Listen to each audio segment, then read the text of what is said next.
അല്ല അപ്പൊ ഞാനും താരിയായിട്ടുള്ള ബന്ധം നല്ലതല്ലാന്നാണോ നിങ്ങൾ പറഞ്ഞു വരുന്നത്? അങ്ങനെ ഞാൻ പറഞ്ഞിട്ടില്ല. ദേ കണ്ടോ, നീ ആ ചന്ദ്രനെ കണ്ടോ? ആ ചന്ദ്രന്റെ ചുറ്റും കുറെ മേഘങ്ങൾ കണ്ടോ? ആ കാണാം. ഈ മേഘങ്ങളുടെ അടിയിൽ ചന്ദ്രൻ പോകുമ്പോ ഒരു നിമിഷത്തേക്ക് ചന്ദ്രൻ കാണാതാവും. എങ്ങനെ? ആ ഈ മേഘങ്ങളുടെ ഇടയിലോട്ടോ ചന്ദ്രൻ പോകുമ്പോ ഒരു സെക്കൻഡത്തേക്ക് ചന്ദ്രനെ കാണാതാകും.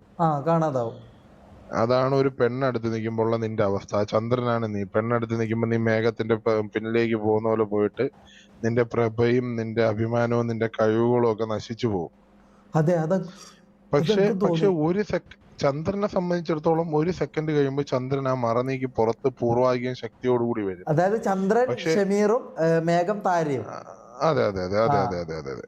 അപ്പോ സാധാരണ എന്ന് പറഞ്ഞു കഴിഞ്ഞാല് ഈ പറയുന്ന മേഘം എന്ന് പറയുന്നത് ചന്ദ്രന്റെ ബാക്കിൽ പോയാലും കുറച്ചു നേരം കഴിയുമ്പോൾ ഉടനെ പുറത്തേക്ക് വരും. പക്ഷെ നിന്നെ സംബന്ധിച്ചിടത്തോളം ഉള്ള പ്രശ്നം എന്താണെന്നറിയോ? നീ അതിന്റെ ബാക്ക് പൊക്കഴിഞ്ഞാൽ പിന്നെ അതിന്റെ ബാക്കിൽ തന്നെ നിൽക്കുക, പുറത്തോട്ട് വരാറില്ല. അപ്പൊ ഞാൻ പുറത്തേക്കും കൂടി വരണം അല്ലേ? അതെ, പുറത്തേക്കും കൂടെ വരണം. അതാണ് ഞാൻ ഈ പറയുന്നത്. പുറത്തേക്ക് എടുക്കാൻ പഠിക്കണം. നീ പുറത്തേക്ക് കൂടുതൽ എനിക്കിട്ട് എടുക്കണ്ട, പറഞ്ഞ മനസ്സിലായില്ലേ? എടേ, നിന്നെ അല്ല, നിന്റെ തന്തേനല്ല, നിന്റെ തന്തേന്റെ തന്നേനല്ല, നിന്റെ തന്തയുടെ തന്തയുടെ തന്തേനെ വിറ്റ കാശ് എന്റെ പോക്കറ്റിലുണ്ട്. പറഞ്ഞ മനസ്സിലായില്ലേ? അതിനൊരു 5 കോടി ഉറുപ്പിക തരുമോ? ഓ പിന്നെന്താ, നിന്റെ തന്തേനെ വിൽക്കാൻ ആദ്യം നിന്റെ തന്തയുടെ ആധാർ കാർഡിങ് കൊണ്ടുവന്ന ഏതാണ് നിന്റെ തന്തേന്ന് ഞാൻ നോക്കട്ടെ. പറഞ്ഞ മനസ്സിലായില്ലേ? മനസ്സിലായി.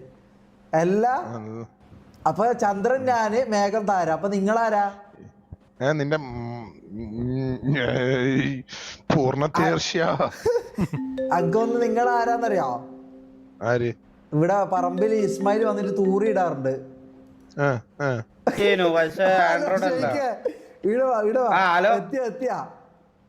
അല്ല ഇവിടെ പലേറ്റോല്ലേ ഇത്? ഷമീറല്ലേ? അതെ അതെ, പലേറ്റോ. ഇവിടെ ഇസ്മായിൽ വന്ന് തൂറിയിടാറുണ്ട്. അപ്പൊ അതിലേതെന്നാണ്?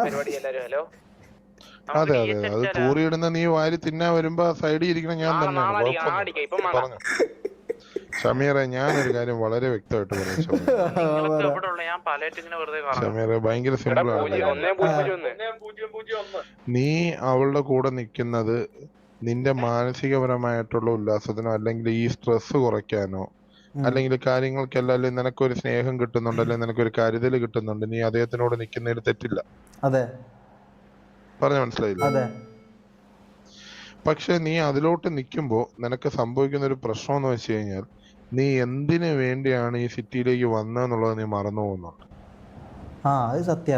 ഇത്രയും വലിയൊരു പ്രസ്ഥാനത്തിനെ വളർത്താനായിട്ട്, ഇത്രയും വലിയൊരു പ്രസ്ഥാനത്തിന്റെ ലീഡർ ആയിട്ടാണ് നീ ഇവിടെ വന്നത്.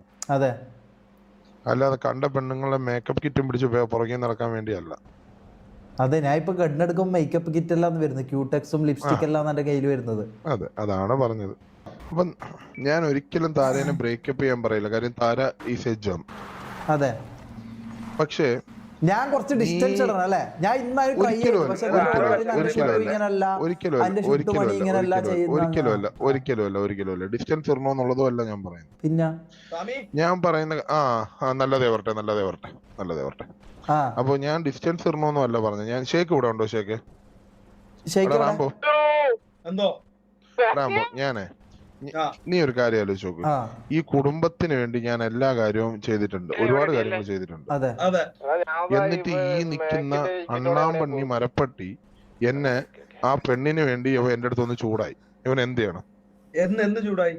ഇന്ന് കുറച്ച് മുമ്പ്. എടാ, ഞാൻ ചൂടായതല്ലടാ, താര എന്നോട്, താരക്ക് സ്വാമിക്ക് താരനി ഇവർ തമ്മിൽ എന്തോ ഒരു സംഭവം ഉണ്ട്.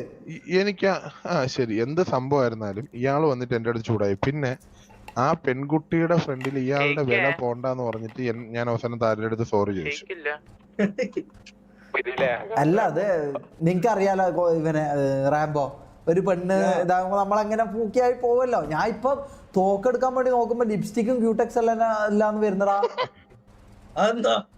അതല്ല, ഇവിടെ എന്റെ കയ്യിൽ മേക്കപ്പ് കിറ്റ് എല്ലാം എന്റെ കയ്യിലുള്ളത്.